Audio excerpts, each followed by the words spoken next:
Priya Shah swam toward the big wooden raft out in the lake part of Camp Lakeview. She loved to lie on it until she started to get just a little dry, then dive into the cold blue-green water. Then dry, then dive, then dry, then get hauled straight to the bottom. Something had her by the foot and was dragging her down, down, down. Make that someone. Jordan played this trick on her at least once during every swimming session. She did a fast flip-twist roll, the combo that she always used to get free from Jordan's power grip, and shot up to the surface like a bubble in a can of Coke. Jordan popped up next to her about a second later. "You need some new routines," Priya told him. "I'm thinking we need more BTL," Jordan said. If you didn't know Jordan, you might think he was saying he wanted more bacon, tomato, and lettuce sandwiches. But Priya knew Jordan and the way Jordan's brain worked. To Jordan, BTL could only mean one thing: the Beyond the Limits section of the National Air and Space Museum. "We already calculated how much time we can spend at every exhibit we want to see," Priya reminded him as they treaded water across from each other. They'd been planning the museum part of the DC trip almost from the moment Dr. Steve announced it. "I know, but BTL has the full-size space shuttle cockpit simulator. I need more minutes with that," Jordan told her. "Fine. Just don't take them away from the Clementine. I know, Jordan interrupted.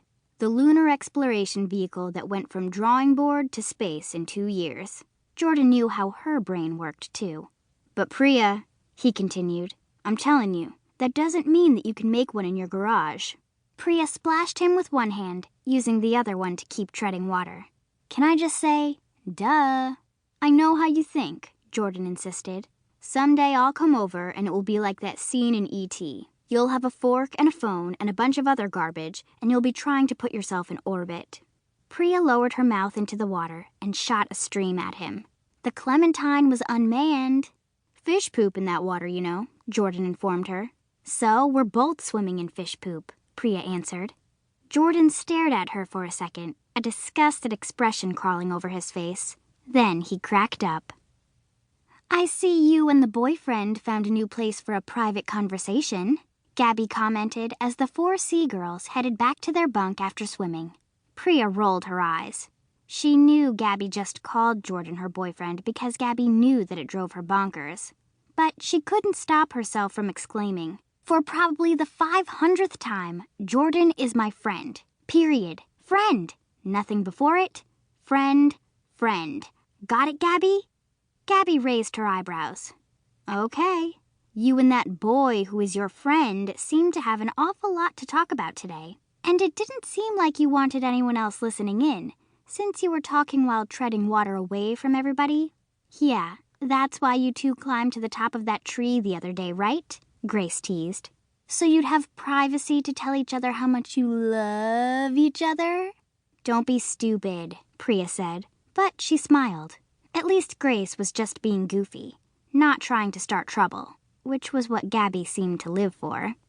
"It's not stupid. Trees are the classic place for romance." Bryn slapped her hands over her heart, her green eyes bright with laughter. "What are you talking about?" Alex, the bunk's own Mia Hamm, asked, kicking a soccer ball along the trail in front of her. Bryn smiled. "Haven't you ever heard that rhyme about being in a tree? K-I-S-S-I-N-G, everyone finished with her. "We were C-L-I-M-B-I-N-G, Priya told them. "So you've never even thought about kissing Jordan?" Gabby asked. "I haven't ever thought about kissing anyone. Jordan hasn't ever thought about kissing anyone either. It's grosser than drinking fish poop," Priya insisted. "Yuck!" Abby cried. "Yeah, yuck," Candace echoed. She was kind of a human echo. "What's yuck, the kissing or the fish poop?" Alex said. "Both," Abby answered. "With kissing a little higher on the yuck scale," Priya agreed. "I wouldn't mind deciding for myself, with the right person," Bryn admitted. "I still say Priya's found her perfect guy," Gabby said. "She's with Jordan practically every second possible. They spend all their free time together, and they've been in a ton of the same activities this summer. Like tomorrow, they both have nature together." We both like nature, so what? Priya asked. All the magazines say it's good for couples to have things in common, Valerie joked, winking at Priya. Yeah, I bet if you and Jordan took that quiz from 17, you'd definitely get ranked much more than friends, Grace agreed. Just because we both like nature? Priya protested. Lots of people like nature. Grace is in nature with me, too. Luckily, they'd reached the bunk by then.